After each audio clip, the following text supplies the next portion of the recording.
que s'incorporen al període d'exàmens per complementar el funcionament de les aules d'estudi. Aquests horaris són en moment de tancament ja de la pròpia biblioteca o dels centres culturals on es desenvolupen les aules d'estudi i arriben fins a la 1 de la matinada. Per tant, als horaris complementaris no hi ha cap tancament.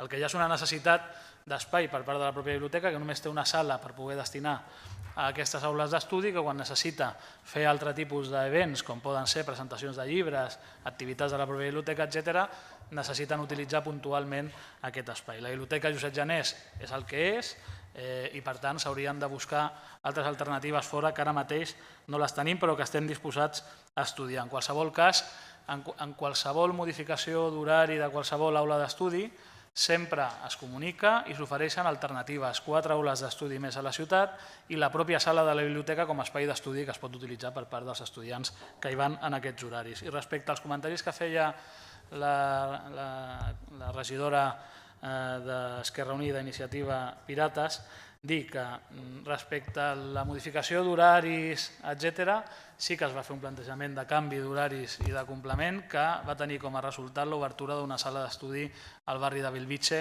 que abans no existia i per tant es va complementar aquesta oferta d'aules d'estudi amb la proposta de Bellvitge. I respecte al tema de la Tecla Sala, és un tema que va estudiar l'àrea de cultura, si m'equivoco amb el que diré que el regidor em corregeixi, però crec que es va fer l'estudi de viabilitat i el que comportava fer aquestes ampliacions no era viable per part del propi servei, per tant es va decidir que no es podia tirar endavant. Com que la moció deia fer un estudi, es va estudiar, evidentment si es va arribar a la conclusió que no es podia fer, doncs no s'ha fet, no crec que hagin complert cap element de la moció.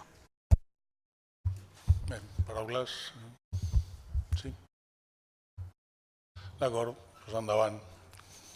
Queden les dues mocions aprovades i passem a les de la candidatura de Unitat Popular Poble Actiu, punt 44 de l'ordre del dia, moció per a la recuperació de l'ofici de cisteller i l'aprofitament coordinat dels recursos naturals urbans, i la 45, moció per a la revisió i control de la posada en marxa de la zona aire d'aparcament regulat al barri de Can Serra. Crec que hi havia una proposta d'esmena del PSC, és possible? Primer de la moció sobre la recuperació de l'ofici de cisteller, en el punt primer, substituir al principi de l'acord, en comptes d'instar el govern local a posar estudiar, incloure dins de l'actual procés de modificació.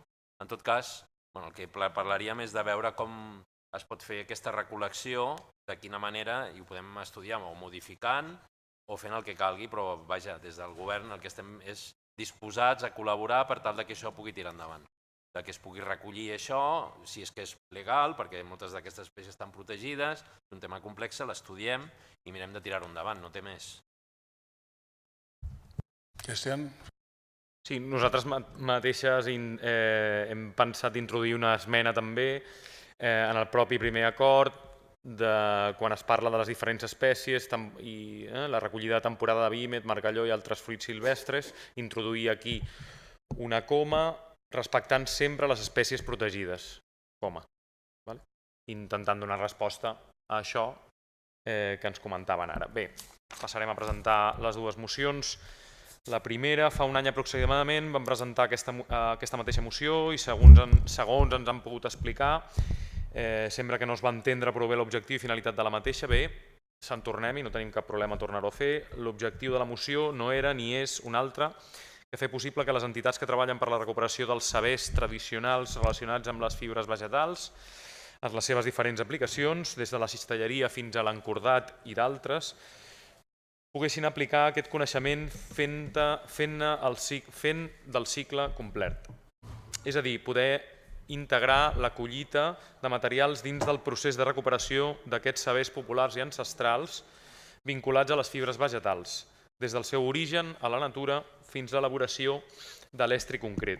A l'Hospitalet, per si algun grup municipal o persona ho desconeix, l'entitat gitana Lacho Bají Calí, juntament amb la cooperativa La Fundició, han posat en marxa un projecte anomenat Escola Popular Queràs Botí, Fem Coses, en romanó, i entre altres activitats l'aprofitament d'aquestes plantes per a la recuperació de l'activitat cistellera o artesana és una part dels seus coneixements a compartir amb veïnes i nenes, nens i nenes dels barris de l'Hospitalet.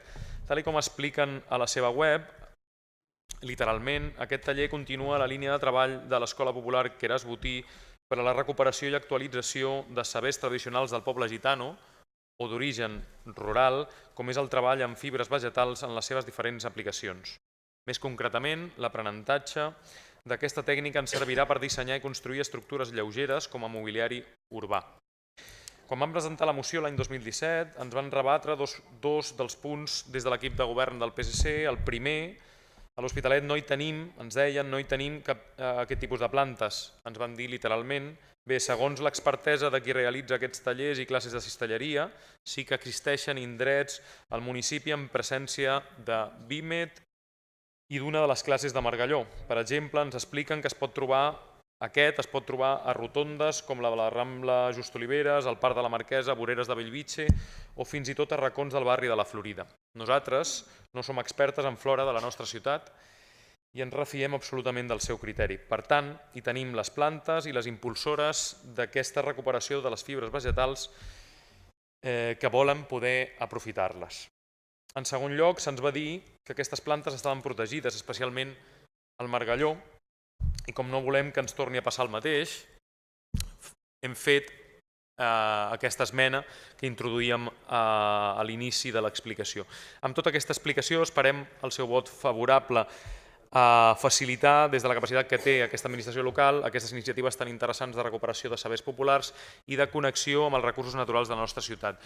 Una de les demandes expresses que fan les entitats que s'hi dediquen a això és que es pugui aplicar el compliment d'aquesta moció, l'aprovació d'aquesta moció es pugui aplicar en aquest període de recol·lecció que comença el proper mes de juliol. Diria que és en juliol, durant el juliol i agost propers. Per això la presentàvem aquest mes de juny, perquè pugui donar temps a aplicar-se.